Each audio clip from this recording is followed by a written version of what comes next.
Shalom jemaat Tuhan, puji Tuhan hari ini kita bertemu kembali. Saya Pendeta Prapto, bersyukur bisa menyapa Bapak Ibu Saudara semuanya. Dan tentunya seperti biasa saya menyampaikan bahwa setiap hari kami hamba-hamba Tuhan berdoa buat jemaat Tuhan semuanya. Kiranya damai sejahtera Allah dan juga segala kebaikan Tuhan menyertai Bapak Ibu Saudara semuanya dalam segala perkara. Tuhan Yesus baik, amin. Ya, hari ini saya mau menyampaikan kebenaran firman Tuhan yang sederhana namun memberikan satu kekuatan dalam kehidupan kita. Langsung saja saya mengajak kepada Bapak Ibu Saudara semuanya untuk membaca di dalam membaca dalam Injil Yohanes 14 ayatnya yang ke-16 sampai dengan yang ke-17. Firman Tuhan berkata, "Aku akan meminta kepada Bapa dan Ia akan memberikan kepadamu seorang penolong yang lain supaya Ia menyertai kamu selama-lamanya, yaitu Roh kebenaran. Dunia tidak dapat menerima Dia, sebab dunia tidak melihat Dia dan tidak mengenal Dia. Namun kamu mengenal Dia, sebab Ia menyertai kamu dan akan tinggal di dalam kamu." Ini adalah satu ucapan Tuhan Yesus yang luar biasa, khususnya bagi orang percaya. Kenapa? Karena ini adalah hal sesuatu yang akan memberikan kekuatan kepada para murid, khususnya pada waktu itu ketika nanti Tuhan Yesus akan meninggalkan mereka. Ya, setelah Yesus mati, setelah Yesus dikubur, lalu kemudian bangkit, Yesus akan naik ke sorga. Lalu kemudian dengan siapa para murid itu akan melayani? Apakah mereka akan berani melakukan pelayanan? Apakah mereka akan berani untuk melakukan satu tindakan-tindakan yang seperti dilakukan oleh Yesus sebelumnya? Nah, Yesus tahu bahwa itu akan menjadi goncangan besar bagi para murid pada waktu Dia nanti akan naik ke sorga. Nah, sebelum itu Yesus menyampaikan kepada para murid bahwa kelak akan ada yang disebut penolong yang akan menggantikan Yesus ketika naik ke sorga. Siapakah Dia? Dia adalah Roh Kudus. Jadi Roh Kudus itu adalah pribadi yang memberikan pertolongan dan Dia akan berdiam di dalam kehidupan orang percaya.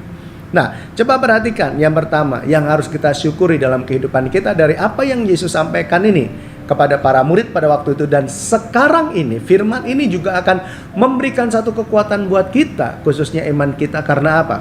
Di dalam ayat yang ke-17 di mana dikatakan bahwa dunia tidak dapat menerima Dia sebab dunia tidak melihat Dia dan tidak mengenal Dia.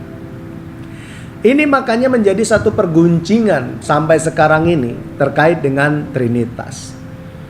Ada yang bilang bahwa Roh Kudus ini adalah malaikat, ada yang bilang bahwa Roh Kudus itu adalah kegenapan dari satu keyakinan seberang, ya, yang mengatakan bahwa itu adalah nabi, seorang nabi dari apa yang mereka percayai. Tetapi bagi kita bisa berkata Roh Kudus adalah Tuhan yang menyertai dan berdiam di dalam diri kita. Karena apa? Karena kita percaya. Karena Dia memperkenalkan diri kepada kita melalui Tuhan Yesus. Sehingga kita percaya bahwa Roh Kudus itu adalah Tuhan yang menyertai kita dan yang berdiam di dalam diri kita. Dunia selalu minta bukti. Buktikan dong bahwa Roh Kudus adalah Tuhan. Sedangkan iman kita tidak perlu bukti. Karena apa? Ucapan Yesus itu adalah ucapan yang hidup, yang memberikan kepercayaan kepada kita bahwa Dia, Roh Kudus itu adalah Tuhan dalam kehidupan kita. Makanya kalau ada orang bertanya tentang siapa Roh Kudus, siapa Yesus, apa itu Bapa dan sebagainya, kita tidak akan terganggu. Karena apa? Kita tidak mempermasalahkan pribadi Tuhan di dalam hidup kita. Kita menerima kebenaran karena Roh Tuhan sendiri yang bekerja dalam kehidupan kita. Dunia minta bukti, tetapi kita hanya perlu menerima kebenaran itu sehingga kita diperkenan oleh Bapa di sorga. Sudah jelas Yesus mengatakan bahwa ketika nanti Dia naik ke sorga dan berdiam di sorga, satu pribadi yaitu Roh Kudus yang akan turun menyertai murid-muridnya, dan kita orang percaya itu dituntut oleh dunia untuk ada buktinya bahwa Roh Kudus adalah Tuhan. Bersyukurlah kepada Tuhan kalau kita tidak seperti itu. Karena apa? Karena kita menerima Yesus dengan iman. Kita menerima Roh Kudus dengan iman. Nah, lalu kemudian apa yang bisa kita dapatkan dari ketika kita menerima Roh Kudus? Yaitu penyertaan Tuhan untuk selama-lamanya. Dalam hal apa? Ketika kita sedih, ketika kita sedang dalam keadaan iman yang lemah, ketika kita sedang dalam kondisi marah kepada Tuhan pun, Roh Kudus menyertai kita. Di sini dikatakan di bagian terakhir ayat 17, dan akan tinggal di dalam kamu. Roh Kudus akan tinggal di dalam kehidupan orang percaya. Sekalipun orang percaya sedang dalam kondisi iman yang krisis, Roh Kudus tidak kemana-mana, tetap tinggal di dalam hidup orang percaya. Lalu Pak Pendeta, apakah Tuhan atau Roh Kudus tidak marah ketika saya sedang uring-uringan dan mengatakan bahwa Tuhan tidak adil, Tuhan tidak baik, Tuhan dan sebagainya?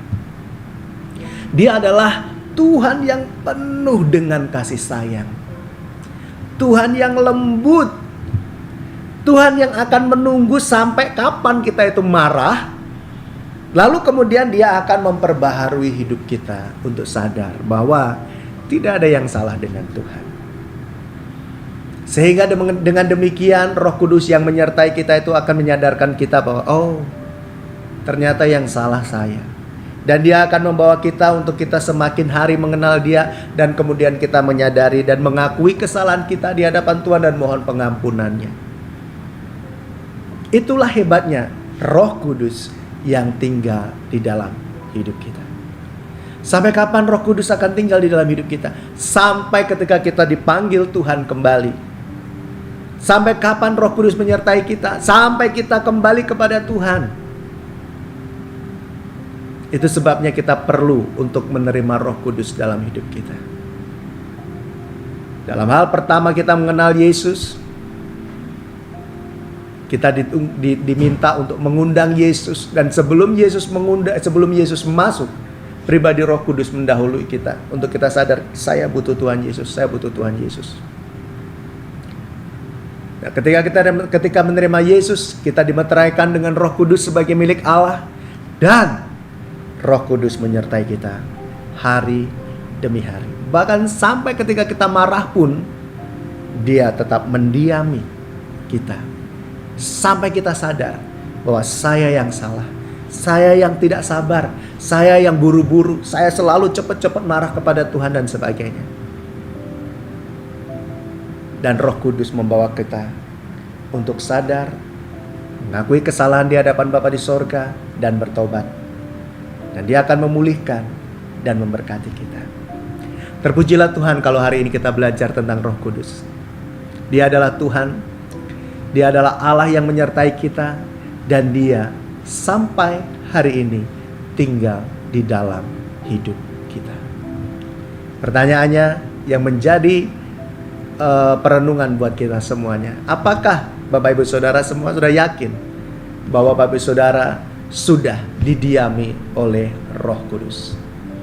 Jika belum, saya mengundang kepada Bapak Ibu Saudara untuk menghubungi para pendeta yang ada di gereja untuk melakukan pembimbingan ulang atau bimbingan lanjutan untuk yakinkan bahwa Roh Kudus sudah tinggal di dalam hidup saya. Kiranya Tuhan menyertai kita, dan biarlah firman ini terus menguatkan kita bahwa Roh Kudus selalu menyertai dan mendiami kita sampai kapanpun dan dalam kondisi apapun. Dia akan berdiam dalam diri kita. Kita berdoa.